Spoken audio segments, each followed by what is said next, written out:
잠언 4장 23절 말씀 저와 여러분이 합독하시겠습니다. 시작. 모든 지킬 만한 것 중에 더욱 내 마음을 지키라. 생명의 근원이 이에서 남이니라. 아멘.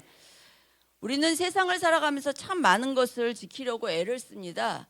건강을 지키려고 운동을 하고, 재산을 지키려고 자산 관리를 하고, 자녀의 미래와 직장을 지키려고 우리가 밤낮없이 수고합니다. 또 주가 관리를 위해서 하루에도 몇 번씩 주가를 이렇게 들여다보면서 그 오르내림에 우리가 마음을 씁니다.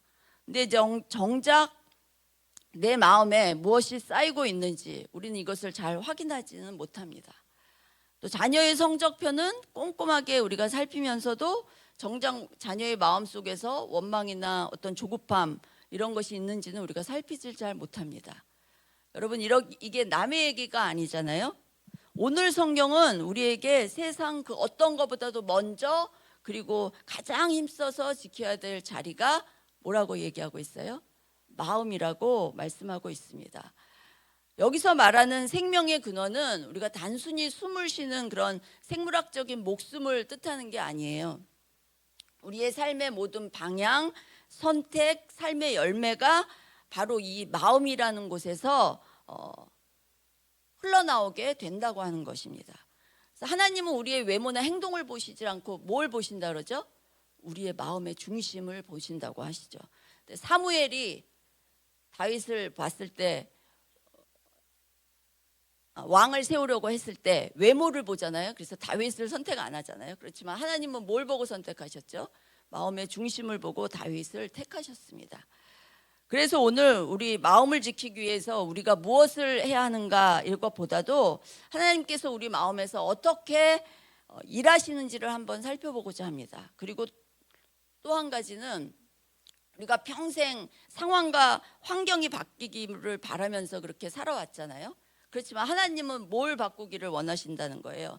상황이나 환경보다도 우리의 마음이 먼저 바뀌기를 원하신다고 하는 거예요. 그래서 오늘 하나님께서 우리의 마음을 왜 마음부터 다루시는지를 한번 살펴보고자 합니다. 왜 하나님께서 우리 마음부터 만지시는가? 이거를 위해서 우리가 먼저 중요한 질문을 하나 던져야 돼요. 뭐냐 하면 왜 성경은 가장 신령해 보이는 영을 지키라고 하지 않고 복잡하고 연약해 보이는 마음을 지키라고 했을까? 성경에서 존재 자체를 살리는 것은 하나님의 생기죠. 영, 르아흐라고 하거든요. 창세기 2장에서도 어떻게 됐죠? 하나님이 흙으로 사람을 만드시고 코에 생기를 부어 넣었더니 사람이 생명이 되었다 이렇게 나오잖아요. 에스겔 37장에서도 뭐가 나오죠? 마른 뼈에 생기를 불어 넣었더니 살아나는 그런 역사가 일어났습니다. 그래서 영이라고 하는 것은 하나님으로부터 생명이 주어지는 그 차원, 즉 존재의 시작이라고 하는 거예요.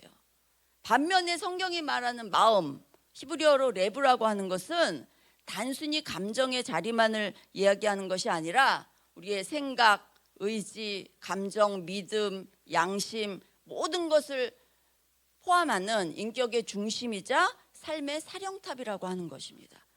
이번에 2026년 월드컵 축구에서도 우리나라 축구에서도 드러났듯이 감독이 사령탑 역할을 제대로 하지 못하니까 어떻게 됐습니까?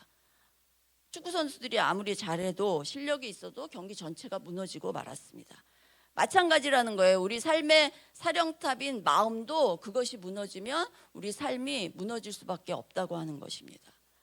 하나님께서 우리 영에 새 생명을 부어 주셨다고 할지라도 그 생명이 우리의 구체적인 삶으로 드러나고 열매를 맺는 자리는 마음이라고 하는 거예요. 그래서 마음을 지키는 게 중요하다고 하는 것이죠. 아무리 우리가 영적인 은혜를 받아도 내 마음의 생각과 의지가 무너지게 되면 우리는 원망과 불순종의 삶을 살고 나태하고 또 무기력한 삶을 살게 된다고 하는 것입니다. 영이라고 하는 것은 하나님께서 생명을 주시는 자리인 것이고 마음이라고 하는 것은 그 생명이 우리의 삶으로 흘러가는 자리라고 하는 거예요. 이미 나왔으니까 한번 볼까요? 영은 하나님께서 새 생명을 주시는 자리. 근데 성령의 역사가 있으면 그 생명이 우리 마음으로 흘러간다는 거죠. 지정의에 흘러간다는 거예요. 그래서 그것이 마음의 변화를 일으키고 그럼 행동으로 어떻게 된다는 거예요? 변화된 새 마음에서 맺히는 순종의 열매를 맺히게 한다고 하는 것입니다. 그래서 변화된 삶이 나타난다고 하는 거예요. 영에서 마음에서 행동으로 이렇게 간다고 하는 것이죠. 그래서 하나님께서 우리 안에 새 영과 새 생명을 주셨다고 할지라도 우리 마음이 하나님을 향해 있지 않으면 어떻게 됩니까? 그 생명은 우리의 말과 행동 이런 속에서 풍성하게 열매를 맺지 못하게 된다고 하는 것입니다. 그래서 잠언은 뭘 지키라고 한다는 거예요? 마음을 지키라, 영을 지키라. 그것이 아니라 삶의 방향을 결정하는 우리 인격의 중심인 마음을 지키라고 명령하고 있는 것입니다. 그렇다면 하나님은 이 마음을 어떻게 만지실까요? 현대심리학에서 특히 인지행동 치료라고 하는 것에서는 행동을 먼저 바꾸면 우리의 생각과 감정이 바뀐다 그렇게 얘기를 하거든요. 그래서 우울증 환자 같은 경우에 어떻게 하라 그래요? 가만히 있으면 무기력해지고 우울해지니까 오히려 밖으로 나가서 행동하고 햇볕 쬐고 햇볕 쐬고 그렇게 사람들 만나고 그렇게 되면은 감정이 우울한 감정에서 벗어난다고 하는 것이죠. 그게 의학적으로도 확인된 사실이잖아요. 그렇지만 이러한 행동의 수정이 우리의 일상의 정서와 습관은 변화시킬 수 있을지 몰라도 우리 인간 밑바닥에 있는 그 죄성 또 하나님을 거역하는 완악한 마음까지 바꾸지는 못한다고 하는 것입니다. 그래서 외적인 행동을 조금 교정한다고 해서 우리 인간의 본질인 까지도 그렇게 새로워지는 것은 아니라고 하는 것입니다. 물론 행동의 변화가 의미가 없다는 건 아니에요. 예를 들어서 많은 교회에서 하고 있는 건데 우리 교회도 그렇고 권위주의를 깨기 위해서 직분순으로 앉지 않고 우리가 함께 어울려 앉는 문화 이런 것을 통해서 사람들의 인식이 바뀔 수가 있거든요. 그러니까 직분은 존중해야죠. 권위는 존중하지만 직분 이전에 우리가 모두 같은 하나님의 자녀이고 또 교회를 함께 세워가는 동역자다라는 사실을 우리가 그런 행동을 통해서 깨닫게 되고 공동체의 분위기도 더욱 건강해진다고 하는 것입니다. 근데 거기까지라고 하는 것이죠. 자리를 바꾸었다고 해서 우리 인간 안에 있는 교만이나 인정을 받고자 하는 그 욕구까지 사라진다고 하는 것은 아닙니다. 그러니까 겉으로는 모두 같은 자리에 앉아 있는 것 같지만 마음속으로는 여전히 베드로, 야고보, 요한같이럼 그렇게 경쟁심을 살아날 수가 있다고 하는 것입니다. 그래서 성경은 행동보다 더 깊은 곳을 말씀하고 있는 것입니다. 행동은 문화를 바꿀 수는 있을지 몰라도 죄성을 제거하지는 못하기 때문입니다. 그래서 하나님은 행동부터 억지로 그렇게 고치라고 하시는 분이 아니라 행동을 만들어내는 마음을 새롭게 하게 하시고 그래서 삶을 변화시키는 쪽으로 이끄신다고 하는 것입니다.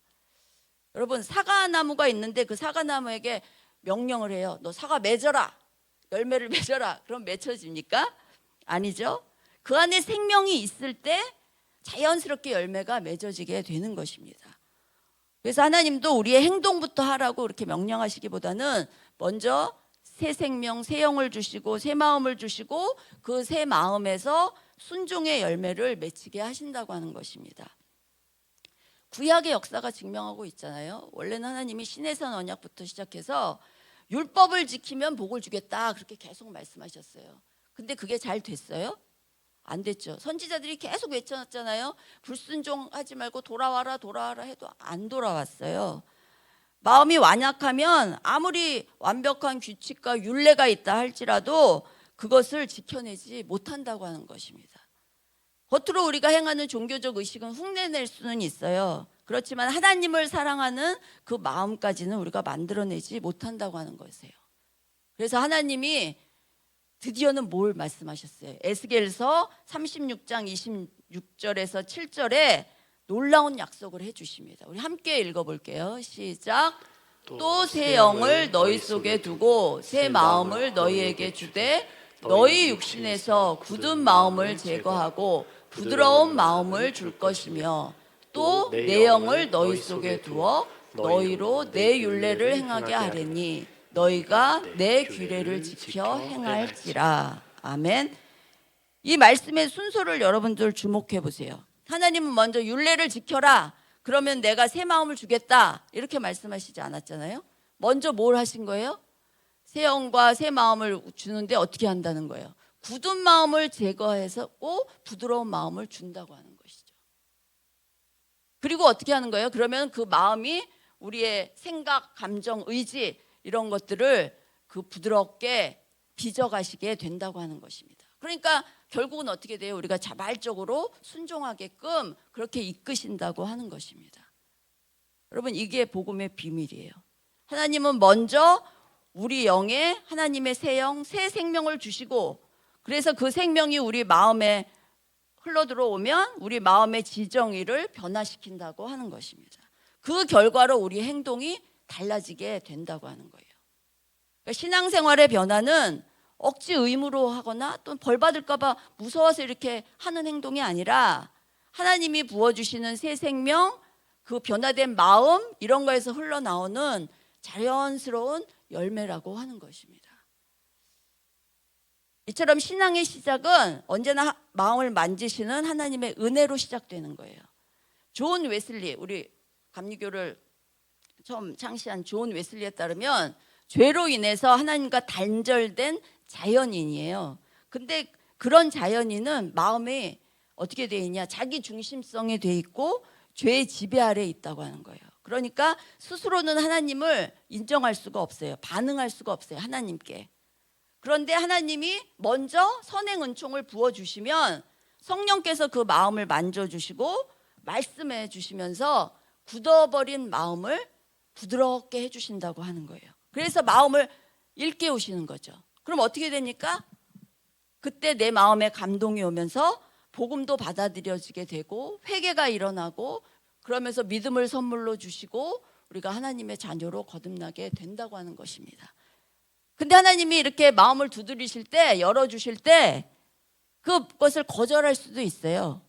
우리는 자유의지가 있기 때문에 거절할 수도 있어요. 그러면 복음을 받아들이지 못하고 순종하지 못하게 된다고 하는 것입니다.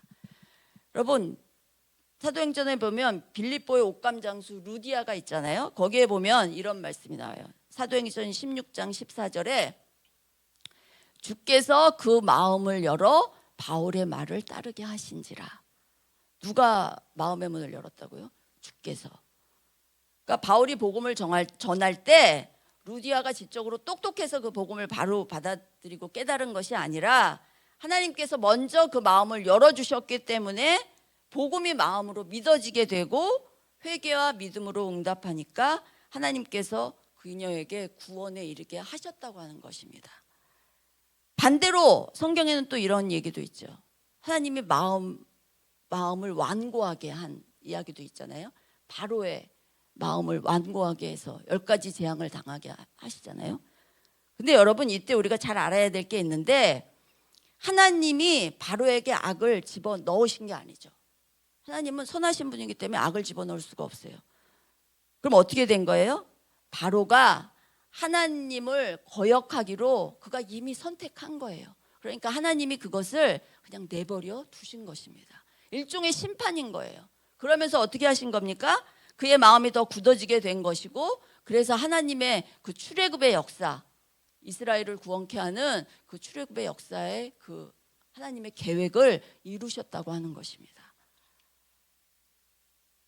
그런데 여러분, 우리가 마음으로 예수를 믿어 구원을 받게 되잖아요. 근데 많은 성도들이 염려합니다. 뭘 염려해요? 저는 구원을 받았다고 하는데 왜 자꾸 흔들리고 두려울까요? 구원을 받았는지 왜 자꾸 의심이 들까요? 이렇게 얘기한단 말이에요. 여기서 우리가 기억해야 될 게 뭐냐?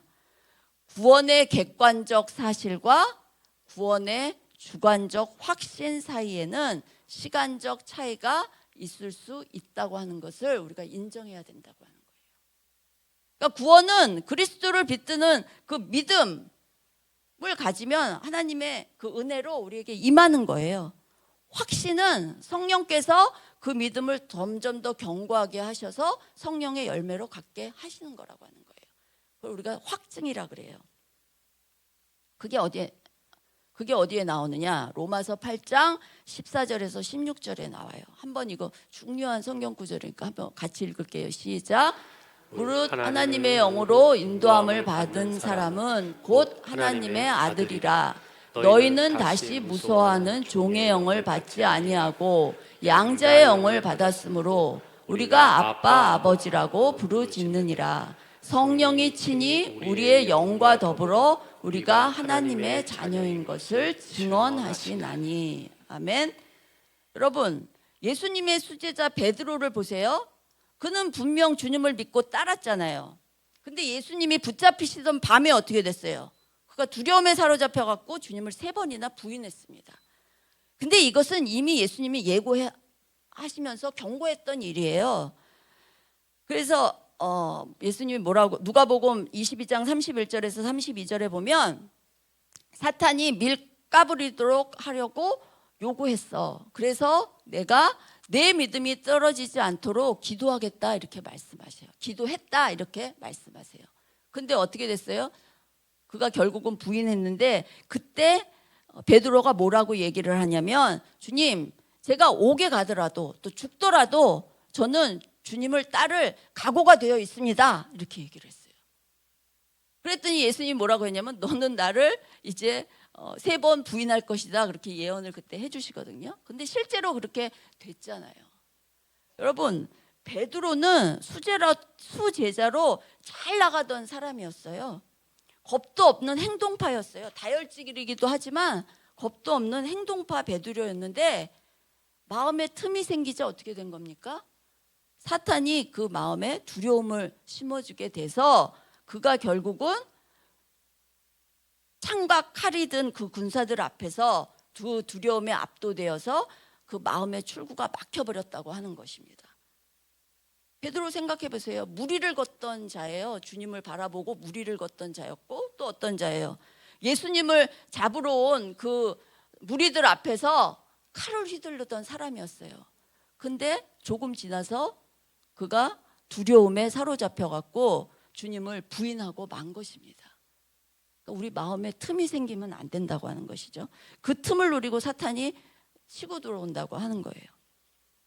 성도 여러분, 예수 그리스도를 믿는 순간 우리의 신분은 완벽하게 아들의 영, 양자의 영을 받은 하나님의 자녀인 것입니다.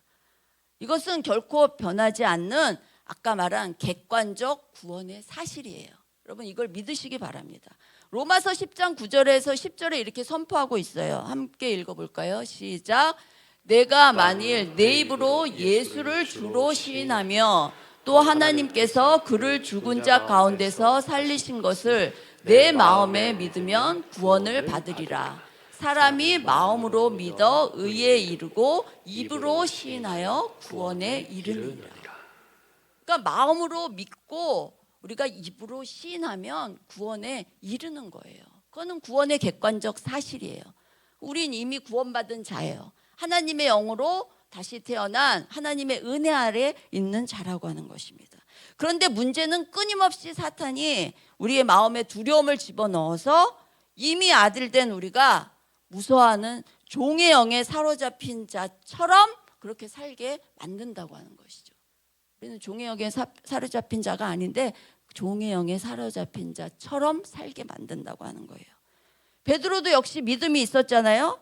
신분은 이미 아들이었지만 성령 충만 내적 확증을 아직 경험하기 전이었기 때문에 환경의 두려움을 이길 만큼 그의 믿음이 성숙하지 못해서 마치 과거에 무서워하는 그 종의 영에 사로잡힌 것처럼 그렇게 주님을 부인하고 도망치고 말았다고 하는 것입니다.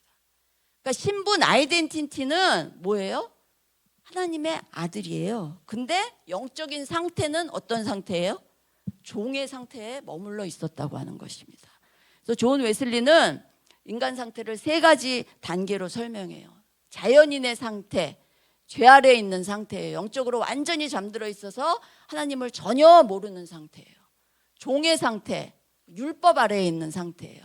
하나님의 은혜로 죄는 깨달았어요. 그렇지만 아직 복음을 믿지는 못해. 그렇기 때문에 늘 심판과 정죄가 무서워서 벌벌 떠는 그런 상태입니다. 3번째가 거듭난 상태인 거예요. 중생 거듭남. 아들의 상태예요. 은혜 아래에 있는 상태예요. 그러니까 예수를 그리스도로 믿고 성령의 증거를 통해 두려움을 내쫓고 하나님의 자녀로서 참된 자유와 확신을 누리는 상태. 그래서 여기서 좀 더 나가면 우리가 구원의 주관적 그 확증을 우리가 성령께로부터 받게 된다고 하는 것입니다. 그것이 아직 없는 사람들은요, 그걸 위해서 간구해야 돼요. 하나님, 그런 확증을 저에게 주시옵소서.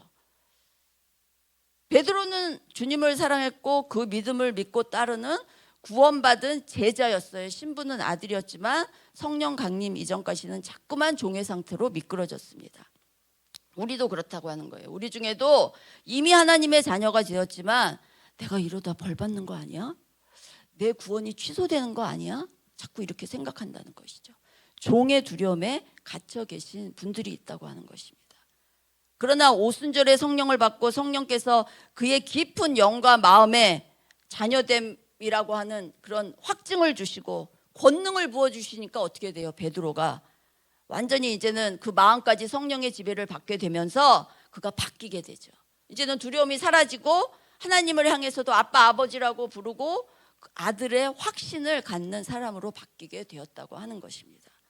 그래서 목숨을 위협하는 공의 앞에서도 어떻게 됩니까? 사도행전 5장 29절에 보니까 사람보다 하나님께 순종하는 것이 마땅하다. 그가 그렇게 고백하고 있는 것입니다. 그러니까 베드로는 원래 야심가였다고 할 수 있어요. 자기 혈기로 자기 힘으로 주님을 지킬 수 있다. 그렇게 생각했던 사람입니다. 내가 내 힘으로 주님을 지키겠습니다. 그렇게 생각했는데 성령 받고 그 전에 이제 그런 성령 받고 나서 그가 자기 안에 있는 그 교만, 자기 혈기, 자기 힘, 그런 자만 이런 것들을 내려놓고 하나님께 순종하는 자로 거듭나게 되니까 이제는 어떻게 바뀐 겁니까? 주님이 주시는 힘으로 제가 나아가겠습니다 하는 자로 바뀌게 된 것입니다. 여러분도 그렇게 되고 싶으시죠? 여러분 안에 아직 혹시라도 구원의 확신이 없는 분들은 그것을 달라고 오늘 하나님께 소리질러 부르질러 기도하시기 바랍니다. 주님은 여러분들이 이미 하나님을 아버지라고 부르고 어머니라고 불러도 되지만 어쨌든 아버지라고 부르고 있다면 여러분들은 이미 성령의 확증을 받은 거지만 그래도 내가 더 뜨거운 체험을 하고 싶어요. 그런 마음이 있는 자는 그것을 간구할 때 하나님이 반드시 주십니다. 저같이 이성적인 사람도 그런 체험을 했어요. 여러분도 다 하실 수 있어요. 그런 거는. 그러니까 하나님이 안 주시지 않아요. 그러니까는 여러분 그것을 위해서 여러분들이 꾸준히 계속해서 갈망을 가지고 간구하실 수 있기를 바랍니다. 더욱이 하나님께서 우리에게 믿음을 주시고 칭의라고 해요. 우리가 믿음을 갖게 되고 의롭다 칭함을 받게 되는 칭의를 얻은 이후에는 그 다음엔 이제 어떻게 돼야 돼요? 거룩함을 향해서 나아가는 주님을 닮아가는 그 과정의 길을 걸어가야 되는 것입니다. 성화라고 하는 것은 규칙과 율법을 억지로 지키면서 이루어질 수 있는 게 아니에요. 성령님이 주시는 새 마음 그것으로 인해서 예수님을 계속해서 닮아가는 과정이 되는 것입니다. 그때 우리가 지속적인 회개가 일어나요. 왜냐하면 우리는 예수를 믿고 칭의가 되면서 의인이 됐지만 여전히 우리는 또 동시에 죄인인 거예요. 그렇기 때문에 우리 안에는 계속 싸우잖아요. 내 육체의 소욕과 성령의 소욕이 계속해서 싸우고 있다는 거예요. 그렇기 때문에 주님이 그것을 우리한테 새 마음을 불어넣어 주셔서 깨닫게 해주시고 마음을 두드리시면 여러분들이 거절하지 않고 회개를 정직한 영으로 나아가서 지속적으로 회개하면 우리의 마음이 계속해서 주님을 닮아가는 자로 성화되어 간다고 하는 것입니다. 여러분 신앙은 직선처럼 한 방향으로 완성되지 않아요. PPT 좀 볼까요? 그렇다고 제자리를 이렇게 뱅뱅 돌지도 않아요. 그럼 재미없어서 신앙생활 못해요. 또 직선으로 일직선으로 가지도 않아요. 나선형으로 가요. 우리가 고난을 당하거나 의심을 당하거나 평안이 오거나 아니면 유혹이 오면은 우리가 믿음이 흔들리잖아요. 그래서 좀 되돌아가요. 다시. 그렇지만 결국은 주님 안에 있으면 우리가 다시 올라간다고 하는 것입니다. 근데 위에 갈수록 어떻게 돼요? 저 돌아가는 게 짧아지죠? 여러분 고동 색깔 갈색으로 돼 있는 게 점점 짧아지잖아요. 흔들리는 게 적어진다고 하는 거예요. 그래서 우리가 결국은 그리스도인의 완전까지 향해서 나아간다고 하는 것입니다. 여러분, 성령님은 단순히 우리의 감정만 일시적으로 움직이는 분이 아니라고 하는 거예요. 성령께서 우리 마음, 그 존재의 깊은 곳, 하나님과 교제할 수 있는 그 영의 중심을 만지시게 되면 우리 영이 깨어나서 어느 순간 죄를 깨닫게 되고, 그러면 어떻게 돼요? 하나님을 향한 사랑이 생기고 하나님을 아빠, 아버지라고 부르게 되고 세상에 줄 수 없는 평안을 누리게 된다고 하는 것입니다. 그것이 영의 역사예요. 근데 그 역사가 영에만 머물지 않고 우리 마음, 생각, 감정, 의지까지로 흘러들어가서 우리들의 삶의 방향이 바뀌고 우리의 양심이 살아나고 주님이 기뻐하시는 그런 선택을 하면서 우리가 살게 될 수 있다고 하는 것입니다. 우리가 연약하지만 주님을 붙잡고 기도와 말씀으로 주님께 더 가까이 나아가면 하나님이 그 가운데 임재하셔서 우리 마음에 주님의 생수를 부어주시고 성령의 역사로 굳은 마음이 부드러워져서 기도가 더 깊어지고 늘 읽던 말씀도 더 새로워지게 되고 그 다음에 삶이 바뀌고 더욱 말씀을 사모하게 된다고 하는 것입니다. 특히 우리가 겪는 실패와 고난, 이거조차도 더 큰 은혜를 배우는 그런 자리가 되는 거예요. 그래서 고난이 내게 유익이라 이렇게 말씀하잖아요. 그렇게 하나님은 우리의 마음을 이전보다 더 훨씬 깊고 아름답게 빚어 가신다고 하는 것입니다. 여러분, PPT 하나 볼까요? 성령의 역사가 있잖아요. 그럼 하나님이 마음을 만지셔요. 근데 이때 내가 거절할 수도 있어요. 그렇지만 내가 순종의 발걸음으로 나아가, 기도와 말씀으로 순종의 발걸음으로 나아가면 더 깊은 마음의 변화가 오고 더 깊은 성숙한 삶이 온다고 하는 것입니다. 이것도 나선형으로 가요. 직선으로 확 올라갔으면 좋겠지만 그렇게 되지 않아요. 시간이 걸린다고 하는 거예요. 기도할 때도 보세요. 처음에는 어떻게 됩니까? 주님, 왜 나한테 이런 일이 생겼습니까? 저 인간은 뭡니까? 이렇게 원망하면서 기도하죠. 그렇지만 성령 안에서 우리가 기도가 깊어지면 그 다음에 어떻게 됩니까? 기도하다가 그래도 하나님은 선하십니다. 주님이 역사하실 줄로 믿습니다. 그런 주님을 찬양하고 감사합니다. 우리 기도가 이렇게 바뀌잖아요. 시편을 보면은 그런 기도가 너무나 많이 나와요. 그래서 여러분 기도가 안 될 때는 시편을 읽으셔도 좋아요. 시편으로 기도하실 수 있기를 바랍니다. 그렇다면 오늘 본문이 말하는 내 마음을 지키는 이 위대한 명령을 우리가 구체적으로 어떻게 삶에서 실천할 수 있을까요? 첫 번째가 성령 안에서 여러분 기도하시기 바랍니다. 바울이 말한 건데 모든 기도와 간구를 하되 항상 성령 안에서 기도하고 이를 위하여 깨어 구하기를 항상 힘쓰며 여러 성도를 위하여 구하라. 성령 안에서 기도하라고 했어요. 바울은 사탄과 싸우기 위해서는 하나님의 전신갑주를 입으라고 권면한 이후에 성령 안에서 기도하라고 권면하고 있는 말씀이거든요. 성령 안에서 기도한다고 하는 것은 단순히 우리가 그 방언과 같은 어떤 특정한 기도의 형식을 사용하는 것만을 의미하지는 않습니다. 나의 생각과 감정과 의지의 총합인 그 마음을 성령의 인도하심 아래에서 하나님께 내어드리는 게 성령 안에서 기도하는 거예요. 그러니까 기도의 자리에 나아갈 때 처음에는 내 생각, 내 욕심, 내 원망을 가지고 하나님 앞에 나아가지만 성령 안에서 기도하다 보면 성령께서 내 마음을 만지사 내 생각을 내려놓게 하고 하나님의 음성에 귀 기울이게 하고 하나님의 뜻을 구하게 하신다고 하는 것입니다. 그러니까 내 뜻을 관찰하는 기도를 점점 어떻게 바뀌는 거예요? 하나님의 뜻이 무엇인가를 생각하면서 기도하게 된다. 그런 기도로 바뀌게 된다는 거예요.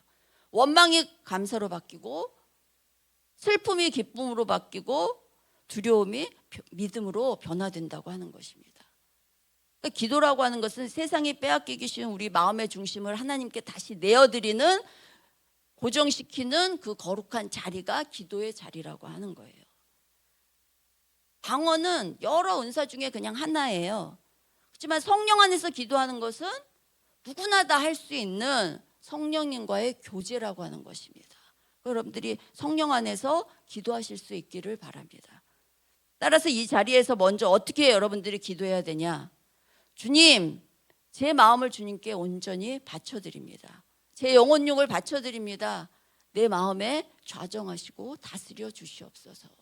여러분들이 기도할 때 먼저 이 기도를 먼저 하실 수 있기를 바라요. 그럼 하나님이 오셔서, 내가 그렇게 요청했으니 하나님이 오셔서 내 마음을 만지시고 나를 변화시켜 주시고 내가 할 수 있는 그 최상의 기도를 할 수 있게 이끄신다고 하는 것입니다. 성령께서 존재의 깊은 곳에 새 생명을 주시고 마음을 새롭게 만지실 때 어떻게 된다는 거예요? 변화된 마음에서 흔들리지 않는 참된 믿음이 생기고 자원하는 순종이 생기고 고난을 이겨낼 힘이 생기고 세상을 살리는 능력이 흘러나오게 된다고 하는 것입니다. 두 번째로는 말씀을 읽고 말씀에 비추어서 내 생각을 살펴보시기 바랍니다. 히브리서 4장 12절 말씀을 함께 읽어볼게요. 너무나 중요한 말씀이니까. 시작. 하나님의 말씀은 살아있고 활력이 있어 좌우의 날선 어떤 검보다도 예리하여 혼과 영과 및 관절과 골수를 찔러 쪼개기까지 하며 또 마음의 생각과 뜻을 판단하나니. 하나님의 말씀은 살아있어서 운동력이 있어요, 여러분. 그렇기 때문에 우리 심령 골수를 쪼개는 힘이 있다고 하는 것입니다. 그렇기 때문에 그 말씀이 계속 우리 안에 흘러야 우리가 우리 마음을 지킬 수 있는 것입니다. 사단은 항상 우는 사자와 같이 우리를 넘어뜨리려고 달겨들어요. 그리고 사탄은 항상 뭘 우리 먼저 치고 들어오냐면 우리의 생각을 치고 들어옵니다. 요한복음 13장 2절에 보면 사탄이 가룟 유다의 마음에 예수를 팔려고 하는 생각을 집어넣었더라, 그렇게 되어 있지 않습니까? 그러니까 사탄은 마음에 틈이 있으면 그 틈으로 부정적인 생각, 교만한 생각, 정욕의 생각을 집어넣는다고 하는 거예요. 우리 마음에 어둠의 자리가 있으면 그 자리가 사탄의 자리인 것이거든요. 그러면 우리가 그 틈을 타고 사탄이 부정적인 생각, 교만한 생각, 정욕의 생각을 이렇게 집어넣게 되면 우리가 그 생각에 속아 넘어가서는 안 된다고 하는 것이죠. 가장 좋은 방법은 뭐예요? 예수님처럼 말씀으로 그 생각을 물리치는 것입니다. 가룟 유다가 사탄이 주는 그 생각을 집어넣었을 때 덥석 물 것이 아니라 어떻게 했었어야 돼요? 어떻게 선포했었어야 돼요? 사탄아, 물러가라. 예수님은 하나님이 보내신 나의 그리스도다, 나의 주님이시다, 이렇게 선포했었어야 되죠. 그래서 그 생각이 내 마음에 자리 잡지 않게 만들어야 된다고 하는 것입니다. 사탄이 주는 생각을 바로 끊어버리고 마음에 주님이 주시는 생각을 자리 잡게 해야 된다고 하는 것이죠. 그래야지 우리 마음을 지킬 수 있는 것입니다. 다만 주의할 점이 있는데 뭐냐 하면 기도와 말씀 생활을 단순한 규칙이나 율법에 매여서 하지 마시기 바랍니다.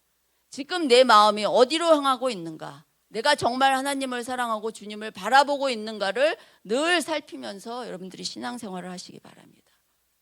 내 마음에 어둠의 영이 들어가 있는가, 빛이신 주님의 빛으로 물리쳐야 되잖아요. 그래서 내 마음을 살피면서 여러분들이 신앙훈련을 하실 수 있기를 바랍니다. 꾸준한 신앙훈련과 기도, 말씀의 양은 신앙성정에서 아주 중요한 거예요. 이거는 뭐 양이 많으면 많을수록 좋은 거예요. 그건 부정할 수 없어요. 그렇지만 그것이 영적 매너리즘이나 율법적 행위가 되어서는 안 된다고 하는 것입니다. 하나님께서는 우리가 말씀에나 기도의 그 분량을 단순히 그 율법적인 의무감으로 채우는 것을 원치 않으세요. 그 시간 동안에 우리가 뭘 살펴야 되는 거예요? 우리 마음이 진정 주님을 향하고 있는가, 우리 마음의 방향이 하나님께로 가고 있는가를 더 본질적으로 살피신다고 하는 것입니다. 왜냐하면 그때 변화가 일어나기 때문이에요.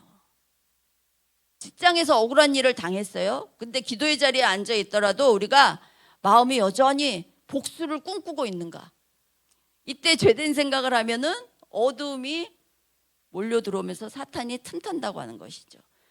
아니면은 그 마음을, 복수하고 싶은 마음이 있지만 그 마음을 내려놓고 주님의 음성을 듣고자 하는가, 이걸 보신다고 하는 거예요.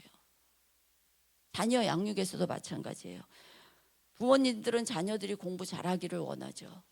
그러니까는 아이가 그렇지만 공부를 잘하려면 어떻게 해야 돼요? 스스로 공부를 왜 해야 되는가를 깨달아야 돼요. 그러면 공부하지 말라 그래도 공부해요.